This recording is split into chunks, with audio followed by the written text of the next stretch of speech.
Hello everyone.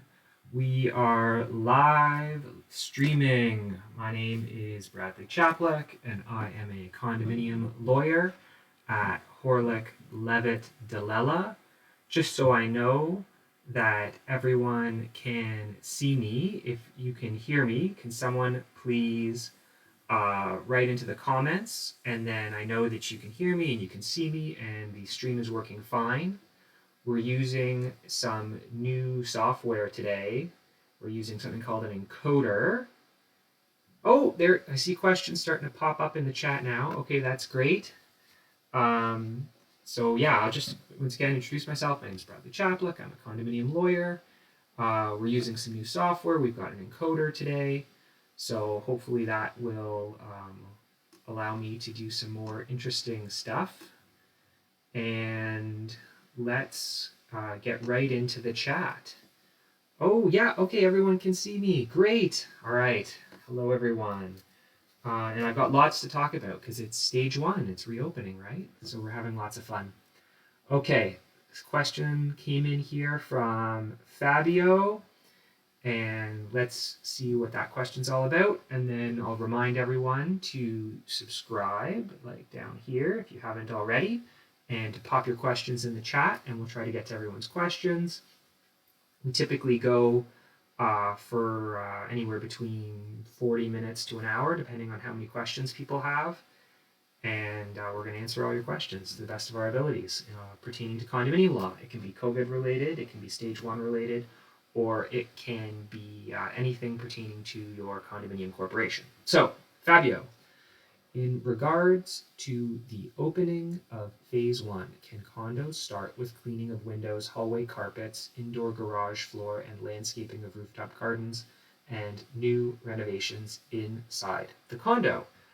Yes, yes, you can do all of these things. And you can see beside me here, I've got part of the detailed list of stage one openings, and I've also put a link to the full document in the video description just below me.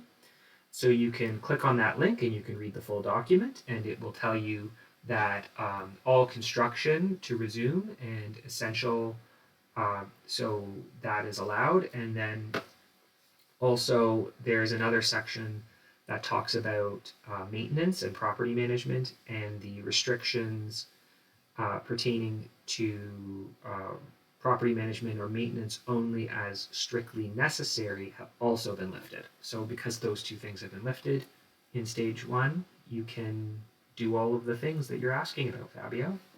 So I hope that answers your question. All right, let's see what we've got here. Adib, Danielle, everyone says hi. How are you? Oh, I'm doing great. Thank you for asking.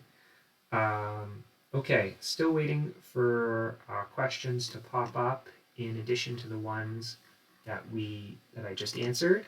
So while we're waiting for that, it's possible that I don't see the questions as quickly as you folks do.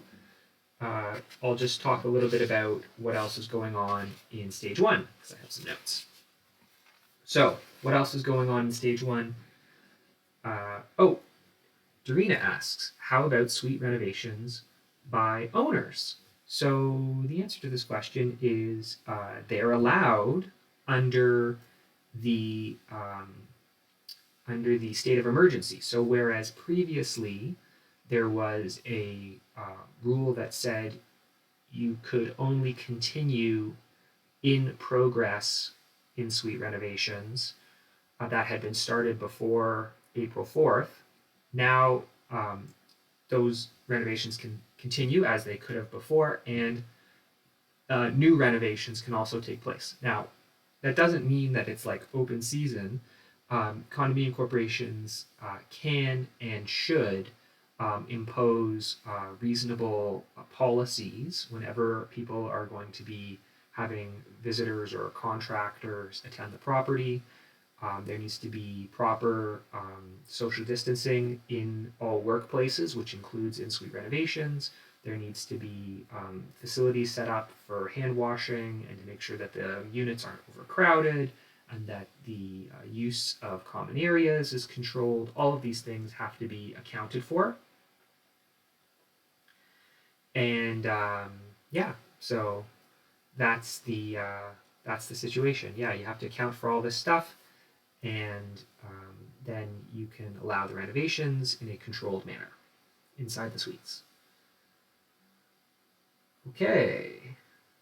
So Rob Buckler, did you test your system last evening? Yes, I did, Rob. I don't know if you saw that. I was on here um, live streaming for like a minute testing the encoder software that we're using because I wanted to make sure that it worked when I had all of you join me today so that I wouldn't be a technological failure. So thank you, Robert. Yes, if you saw me in my hoodie last night doing my test, that was me. Paulette, would you consider an indoor children's room the same as exterior playground? I guess this is a question about closure of indoor amenities. So, indoor and outdoor amenities should be treated differently as they are under the emergency order. So I'll pull up a excerpt from the detailed list of stage 1 openings here. Let's see if this works. Oh, there it is. And you can see that outdoor recreational amenities, with the exception of swimming pools, can be opened.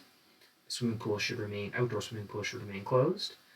But my understanding is that playground equipment is something that should still be closed, like City of Toronto, for example, parks, playground equipment is not open yet. But if you have tennis courts, they can be opened. If you have outdoor garden areas, that could be opened. I think that was actually done as of May 4th. So there is lots that can be opened outdoors. Indoor amenities should remain closed because the emergency order requiring the closure of indoor recreational facilities continues to be in effect. That part of the order has not been lifted. So indoor recreational facilities should still be closed. Most of your outdoor, with the exception of swimming pools, can be safely opened. But I'm not sure about playground equipment. So I hope that answers your question, Paulette. And another one from Miriam. Can we start maintenance on the outdoor pool to get it ready in case we can open it? Yes, you can do maintenance on your outdoor pool. You can do your spring maintenance, but you cannot open it to your residence yet. It has to stay closed. So yes, you can do your maintenance. Oh, Robert, yeah, the preview. Thank you, Robert. Okay, Blair. Now that AGMs can be held via teleconference, as the bylaw is not a necessity, can proxies be accepted as voting ballots without the proxy holder attending the meeting? This is an interesting question. Okay. So to understand this question, we need a little bit of background. So a instrument appointing a proxy, or sometimes known as a proxy form, appoints a person, the proxy holder, or perhaps just called the proxy, to attend the meeting on the owner's behalf. So the question from Blair is, because all of this is done electronically, does the proxy holder need to attend the meeting, or can you just submit an electronic proxy? My preference would be that the person appointed as the proxy does attend the electronic meeting. And that is not difficult to do. It just means that the person appointed as the proxy could be anyone from the president of the board, or it could be any unit owner. And all that unit owner has to do is at some point establish a communications link to the meeting.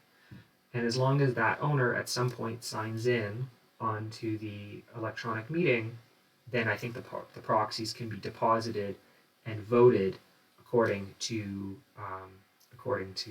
the instructions on the proxy form. So we should not conflate electronic voting and proxies. We should consider them as two separate things. But you can also do Blair, to answer your question, you can also do electronic voting, which would not require the proxy holder to be present. And I suspect that if you were to have an electronic meeting, many people would prefer to simply vote electronically rather than appoint a proxy, because if you can just vote electronically, then it sort of eliminates the need to appoint a proxy. Hope that answers your question. Harland, can management require that all visitors not be allowed to enter the building unless their temperature is taken and a mask is worn? Okay, so when you say management require, I believe you are saying management under the instructions of the board, not like management acting on their own. But let's assume that that's what you mean. And the question is really, what restrictions can you place on lawful visitors? I think that a requirement to wear a non-medical mask, including like a cloth mask over one's nose and mouth, is totally reasonable. And just to do that, I think you would have to have disposable masks available at the front desk to give to people. So people show up, they're visiting a resident, and you'd say, "Can you please put on a mask?" And then you provide one. And then if you were to do that, I think that would be appropriate. And then about taking the temperature of people, I'm not sure that that's my favorite thing to do. I understand that it's done in some commercial settings, but I think it's probably a bit much for a residential condominium to be taking people's temperatures as they walk in the door. Prefer that you just go the mask route, I think, if you're gonna think about like what's reasonable. Yeah. So Bruna, we have received a marijuana smell complaint. We know where the smell is coming from and wrote to the resident. However, he denies smoking in the unit. Question continues. We do not have a smoking bylaw, but we have a legal opinion from you, from me. What steps should we take? Well, I think you would want to compile your best evidence. So you would want to have a written report from your security officer, as well as written complaints from the neighbor or neighbors specifying time when the smell is located. I don't think you have to necessarily catch the person red-handed, but you would want to put together all the best evidence. And if you've also previously sent a warning letter to this resident, then I would forward it to the lawyer for enforcement. And if you have not yet sent a manager's warning letter, I think the first step would be a manager's warning letter. And then if it were to happen again, then you would forward it to your lawyer for enforcement. And that's just how you would enforce any rule. I think you treat smoking the exact same way you treat noise complaint or anything like that. The fact that the person denies smoking in the unit, maybe they're smoking on the balcony or something like that, who knows? So you just treat it like anything else, very similar to noise. Thanks, Bruna. Great question. Leo, what is the status of in-person showings of units? Should the board get legal advice on the subject? If your intent, Leo, is to allow in-person showings, then you would be that you have the right to allow it. In-person showings are legal at the moment. The only thing that's not allowed is open houses. But many condominium corporations have chosen to restrict in-person showings as being unnecessary, and that you would have an exception typically for showings that are considered to be necessary in person. Typically, those are ones where there is a agreement of purchase and sale, pending a inspection of the property by the purchaser. And if that is the situation, then you would allow the purchaser to inspect the property. And that is qualitatively different than having 20 people come and see a unit that's for sale on a particular day, day after day, and having these people perhaps go into multiple units every day, and just the number of visitors that you might have if you were to allow all in-person showings could easily reach dozens and dozens of people per day. So you want to restrict that, but then there are some showings that would be considered essential. So there's a variety of opinions on this. The Real Estate Council of Ontario, RECO, has a public statement on this dated April 4th, which we refer to in our frequently asked questions, which says you should restrict in-person showings to only those that are absolutely necessary. So basically just what I've said. And then OREA, the Ontario Real Estate Association, has recently, so May 5th, put out a press release where they're sort of encouraging condominium corporations to allow in-person showings, but they do recognize that there can be reasonable limits placed upon them. So I think you have to think about what your condo wants to do, and then yes, get legal advice to implement what it is that you're trying to accomplish. And it could be in the form of a written policy, and that should be at least reviewed, if not written entirely, by a condominium lawyer. And we do those kinds of policies all the time, and we have lots of them that we can refer to if that's your desire. So thanks, Leo. Okay, just lost my spot here in the chat, but let's keep going. Blair, if they are unable, this is a question about attending virtual meetings. If they are unable to attend the virtual meeting for whatever reason, can the proxy be accepted as a vote if they had indicated an election selection on the form? Okay, so Blair, if you're going to have, he said, okay, so electronic voting, it is duly noted. Okay, so the question's answered. Don't conflate your proxies and your electronic voting. Keep them separate.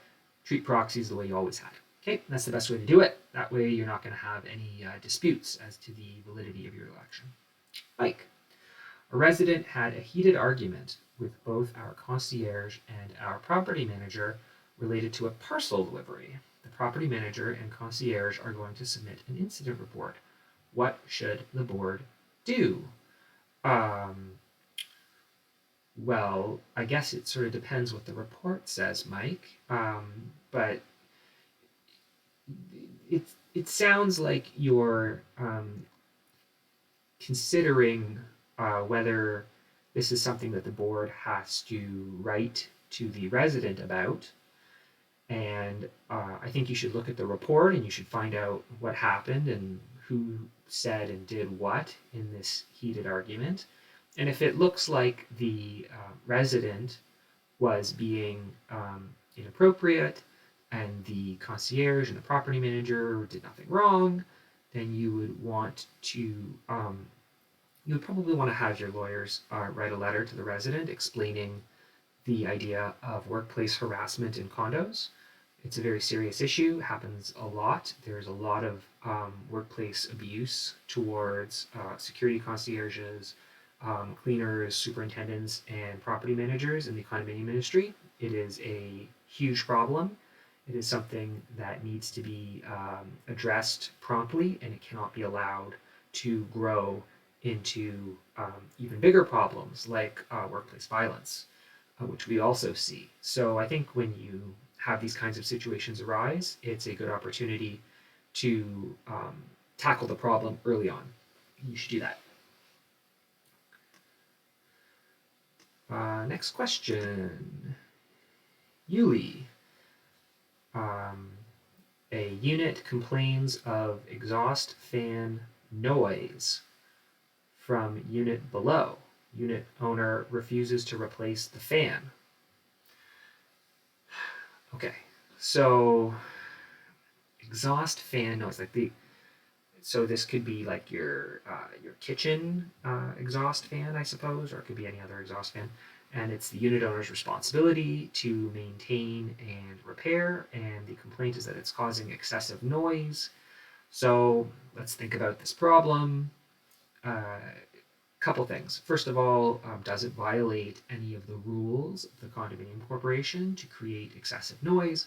You're going to have to determine whether the noise truly is unreasonable, and I think you would best do that by actually listening to it. So I think someone from management and perhaps even someone from the board should listen to the noise.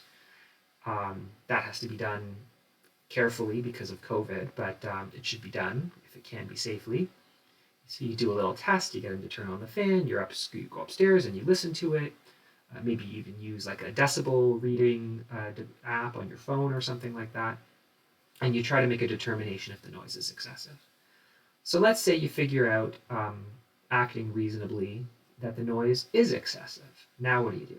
Well, you have options available to you, specifically your rules, and also Section 92 of the Condominium Act.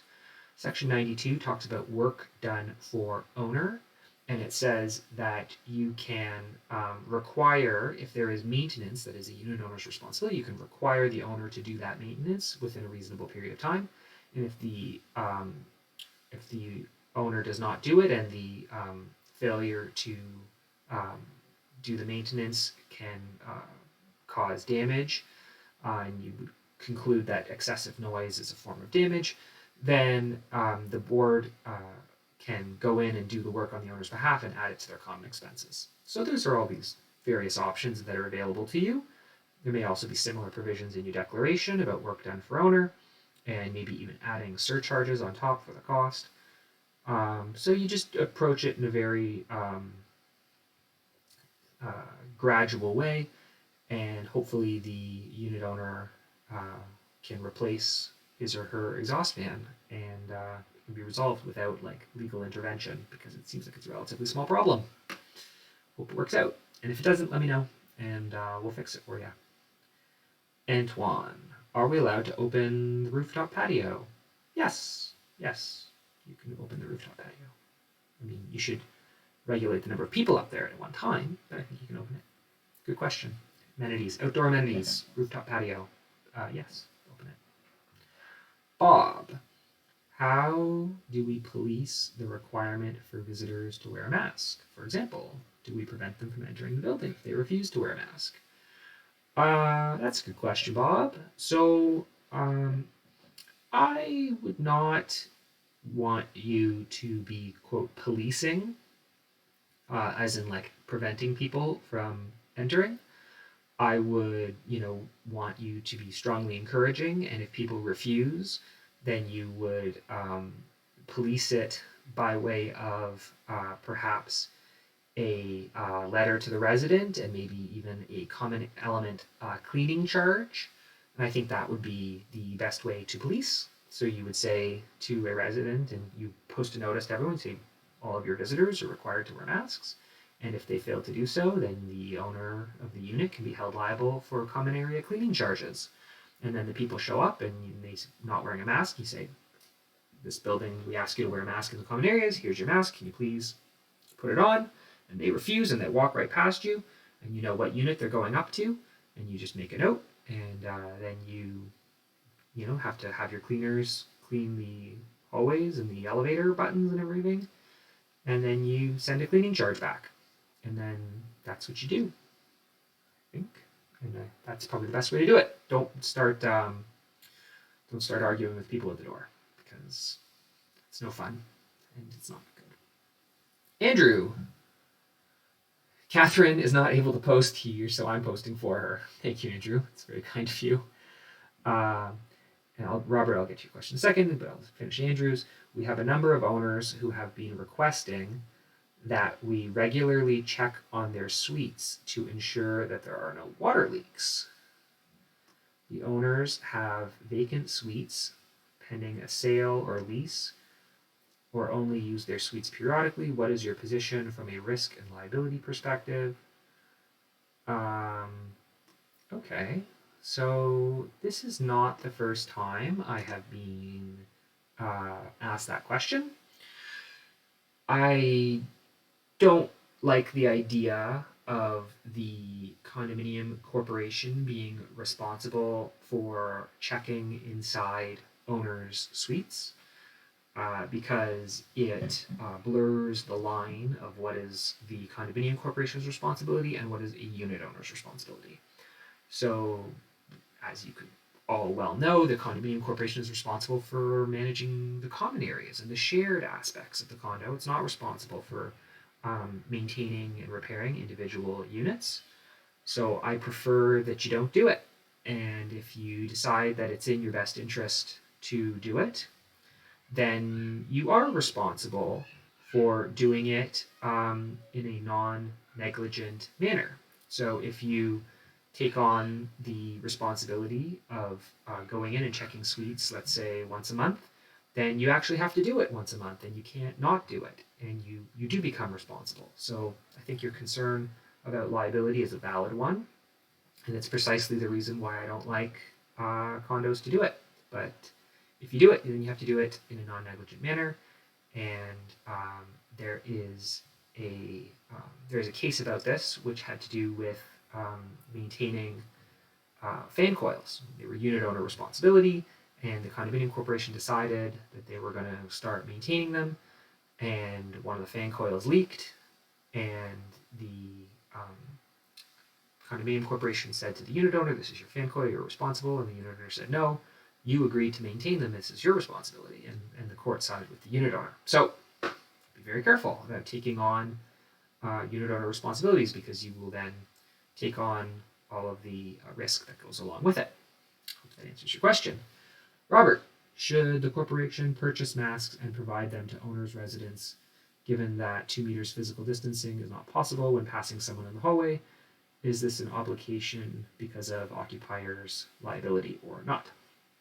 I don't think it's an obligation because of occupiers' liability to purchase and distribute masks, but I do think it is a good idea for condos to have a box of non-medical masks that can be given to people if they need them. So I hope that answers your question. I think it's a good idea for condos to have masks on hand to give to people who need them, and for people who have their own masks, then great. That's what you should do if you're going to implement masks in the common areas, and I think implementing masks in the common areas is a common sense thing to do, because of the reasons you just stated, which is it's not always possible to maintain 2 meters distance. So, Adib, upon registration, can the corporation ask residents to have their picture taken for identification purposes? For example, if they left their unit with no wallet, key fob, cell phone. So this is a question, I guess, about privacy. I have seen this done where residents get their photograph taken, and then when, for example, it's tied to your key fob. So when you click your fob, the photograph of the person who that fob is registered to pops up on the security desk, and that is a security feature, and I think that is totally reasonable. So I think if you're using it in conjunction with some kind of security software, that is a reasonable thing to do.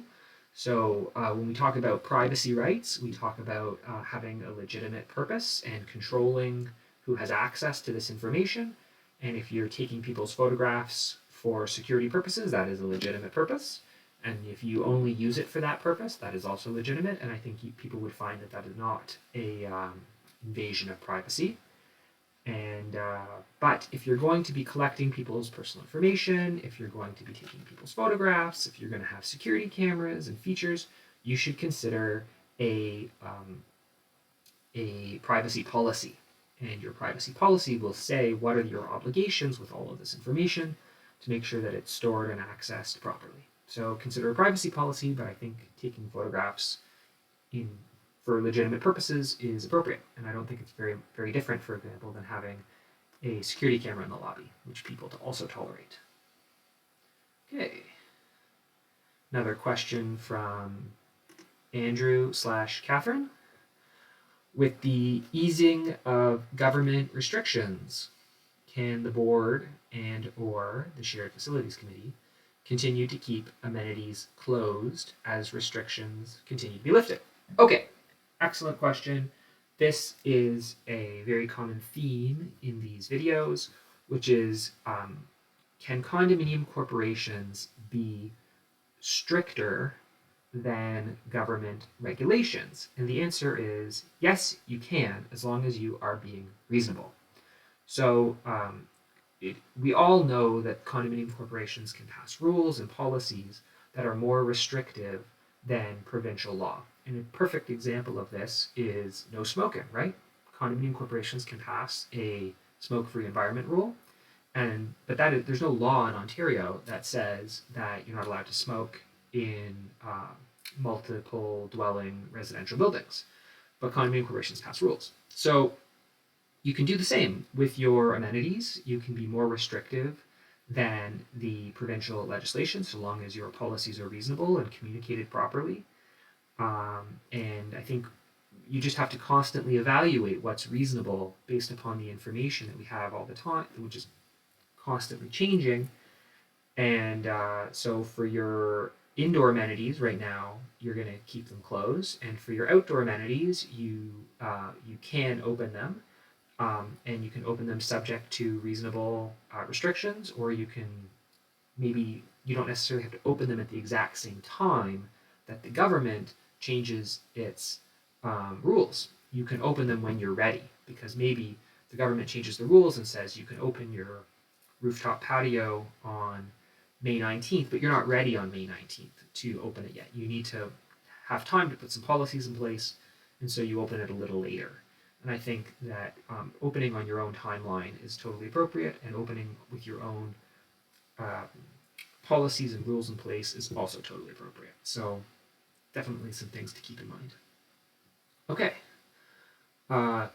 So follow-up question from Andrew/Catherine. Could the board keep the amenities closed indefinitely from their personal comfort level perspective, or would they be in a position to open the amenities in conjunction with the government's timeline? I think I just answered that. You can open them up subject to your own appropriate timeline. I think the government's timeline is a good guide, but you don't have to match them to the day or to the week. If you open up your amenities 2 weeks later, I don't think that that's a problem, or that anyone would fault you for that. So something to think about, and for the Shared Facilities Committee to turn their mind to for shared amenities. Harland. Residents want to exercise by walking in the hallways. It's impossible to maintain a 2-meter distance when somebody is walking in the opposite direction. Are we able to ban people from exercising in the hallways? Yeah, Harlan, people should not be using the condominium corporation's common areas, the indoor common areas, to exercise right now. That is not a appropriate thing for people to do. People who want to exercise should be going outside, and where you can maintain a 2-meter distance much more easily than in the hallways. So I think it would be appropriate to post a notice in your building saying, please don't use the hallways and stairwells for exercise. You should really only be in these areas to get in and out of your suite, and really for no other purpose. They're not play areas, they're not amenities. The amenities are closed for a reason, and it endangers everyone in the building if you have people constantly in the hallways. So if that's a problem, then yes, you can do something about it. My personal opinion. Bruna. Thank you, Bradley. We have everything documented. If it happens again, the file will be coming your way. Thanks, Bruna. Okay, I look forward to it. Catherine, test. I see you, Catherine. Dreadbane, back to see me again. During this time, some of the owners are stating that they can't get a check from the bank and are insisting on paying via e-transfer. Why is probably not a good idea to accept it. No, accept payments. Accept payments, Dreadbane. Don't refuse payments. You can, if your condominium corporation has the ability to accept payments electronically. Not all condominium corporations do. Some don't have any online banking capabilities at all, but if your condominium corporation does have the ability to accept payments via e-transfer, then you should accept those payments. That's my personal view. Also, I'm not sure why owners need to get a check from the bank. Also, banks are open, so you can get a check from the bank. So that doesn't make a whole lot of sense to me as to what the difficulty in making payment would be. You might have to line up to go to the bank, but you can certainly go. Banks are open. And but yeah, you should. If people have uncertified checks, then you should accept them. And if people want to pay by e-transfer, you should accept it. The only payment that you might not accept right now would be cash because of the health concerns relating to touching cash money. But as a general rule, condominium corporations should not refuse payments. They should accept payments because if you refuse a payment, then you're going to disentitle yourself to things like interest and other remedies. So accept payments. Adib. When people or pets, people defecate or spill their food in the common elements and other items on the floor, can the corporation charge back a flat / actual invoice cleaning cost to the resident if caught? It depends on your rules, Adib, and perhaps what might be in your declaration. So we're talking about charging back cleaning costs. You would want to check your declaration for proper language, and you'd want to check your rules for proper language. And then the cost of the chargeback cannot be a fine. So if you're going to do this, then you have to actually get an invoice from the cleaning company representing whatever it cost to clean up. And then that invoice is processed by the corporation, and then you seek indemnity from the responsible resident or owner. So do it properly with an invoice and make sure it's in compliance with your declaration and rules. But the idea is a sound idea. You just got to have the good documents. Donald Balla says hello. Hello, Donald. Nice to see you on here. Thanks for joining us. Phil, as our rooftop gardens are a common element, can access be allowed now with proper social distancing? Yes, Phil. I think your rooftop garden can be opened. Outdoor amenities are permitted in community gardens. All that is being permitted as of May 4th for community gardens, and for outdoor amenities with proper social distancing as of May 19th. And I'll pop that sheet up one more time. This is the excerpt from the detailed list of Stage 1 openings, and as I mentioned before, the link to the detailed list of Stage 1 openings is found in the information below this video. There's a link, you can click on it, and you can get the full document from the Government of Ontario, which summarizes the various things that are now, as of May 19th, open. So yes, Phil. Adib, is it mandatory that boards must have 3 particular title positions of president, treasurer, and secretary? How important is the secretary role, and can the roles be defined by the board? So you have to look at your organizational bylaw, Adib. Your organizational bylaw will tell you all about the governance of your condominium corporation. My understanding would be that it is mandatory to have a president, but I'm not sure that any of the other roles are mandatory. So you might also be mandatory to have a secretary. The secretary is a pretty important role because it's a custodian of records. But other than the president and the secretary, I think it's up to you what officer positions you appoint and which ones you don't. Like, for example, it's not mandatory to have a vice president or something like that. So check your bylaw. Check your bylaw, and if you're not sure, let me know. Send me an email, and we'll check it together. Check your bylaw. Bharat.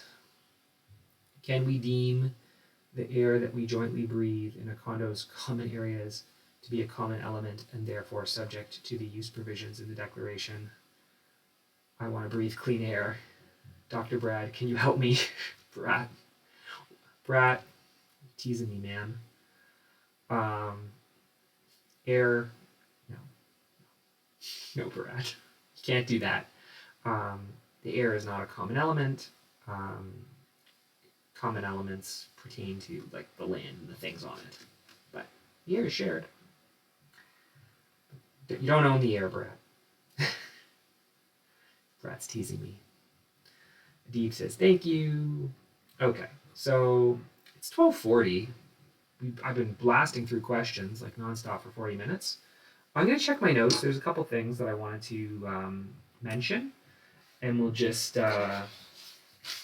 see what else we've got to. So we talked about construction.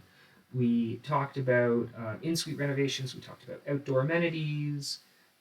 We talked about something we didn't talk about was commercial units. No one asked about it, but commercial units with street entrances, like retail stores, and if you have a mixed-use building, they can be opened. We talked about indoor amenities. Let's see, what else? We didn't talk about, no one asked about housekeepers. That's also on the stage 1 opening list, was permitting household services, things like housekeepers. It's allowed.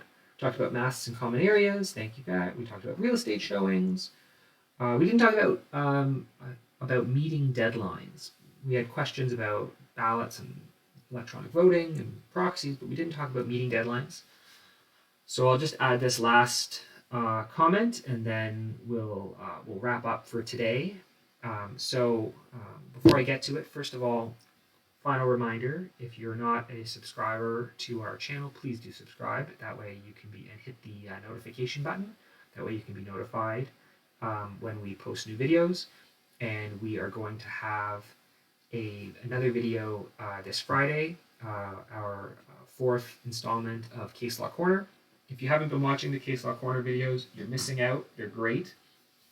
Our associate lawyers have been working really hard to summarize cases. The summaries come out in our email blasts on Fridays, and then the email blast has a link to the video. The videos are also found on this YouTube channel.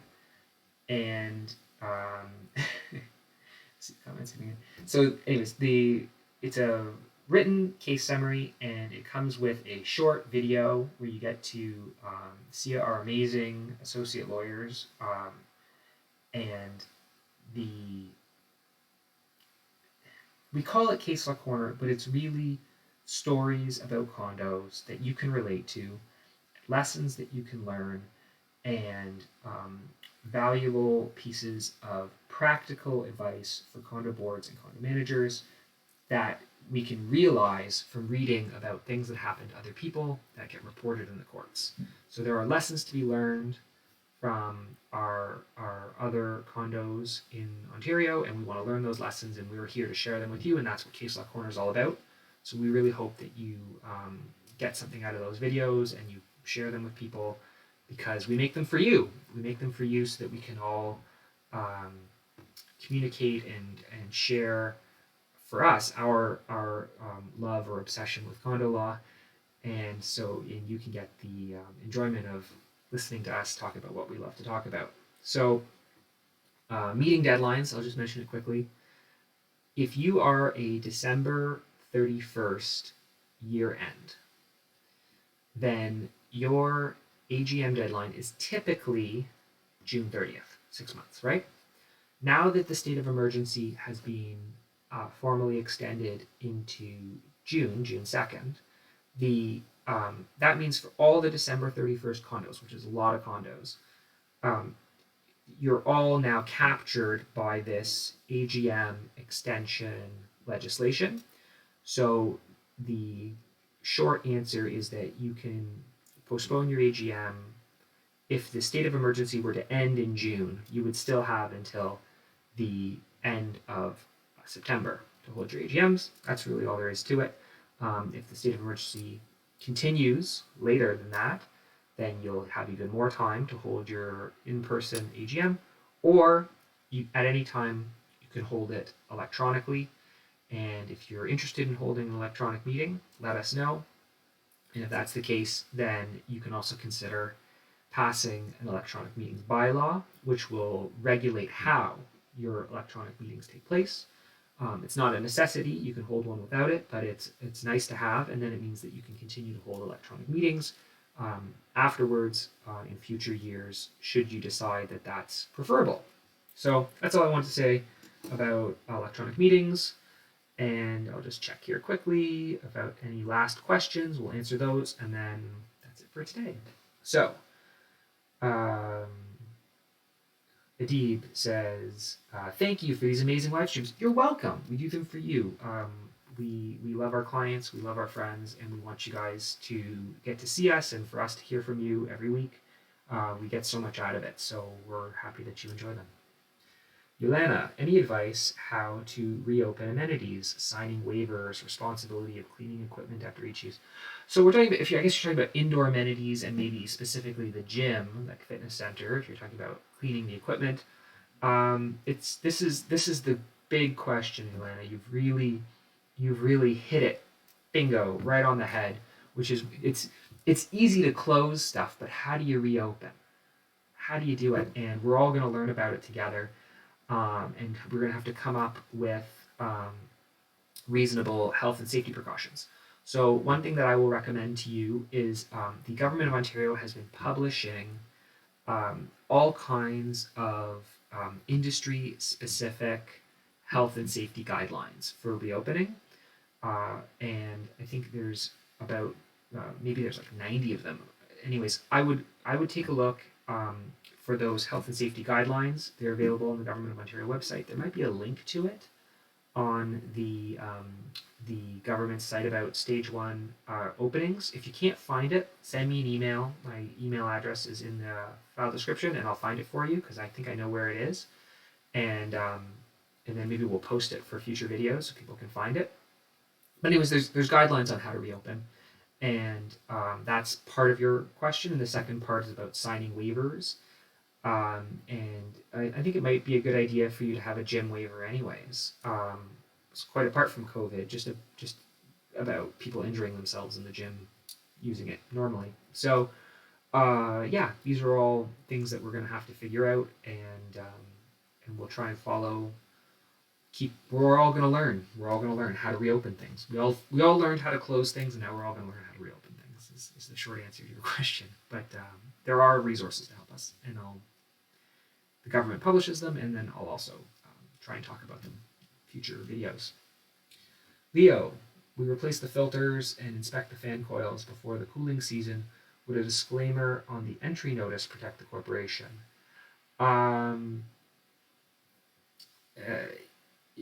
It's going to depend on a couple different things, Leo. This is a question about assuming responsibility for HVAC maintenance. I think you would definitely want to send some kind of formal notice to all owners explaining the scope of the maintenance that you do and what you don't do.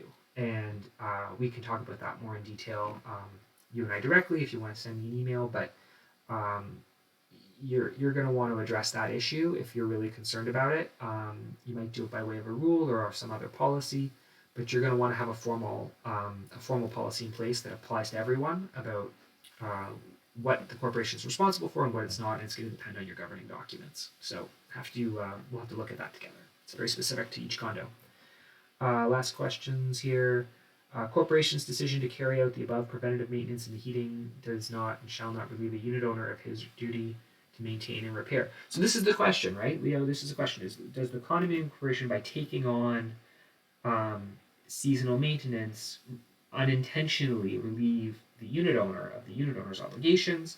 And that's precisely what you want to be careful about. It's going to depend on your declaration, and it's going to depend on the kind of notice that you give to owners. And the issue that we're talking about is exactly that. So it's very specific to each condo. Donald, is it mandatory? This is last question. Donald, is it mandatory to have a virtual AGM if the date of the AGM has already passed? Okay, I see. So the question is, if you are not protected by the deadline extension, so you were supposed to have your AGM before the state of emergency. So now the fact that it's being extended during the state of emergency doesn't apply to you. Do you now have to have a virtual AGM because you're late for your AGM?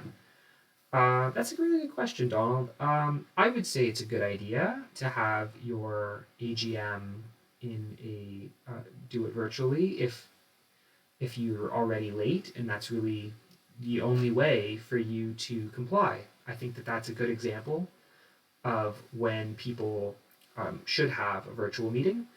Um, so I think in that particular situation, it's a good idea.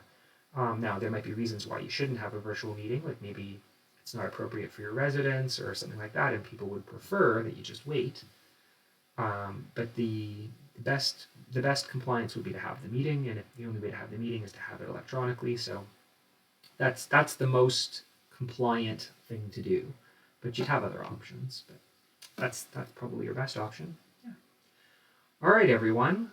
Thank you so much. Once again, look out for Case Law Corner on Friday and our case updates with our amazing associate lawyers.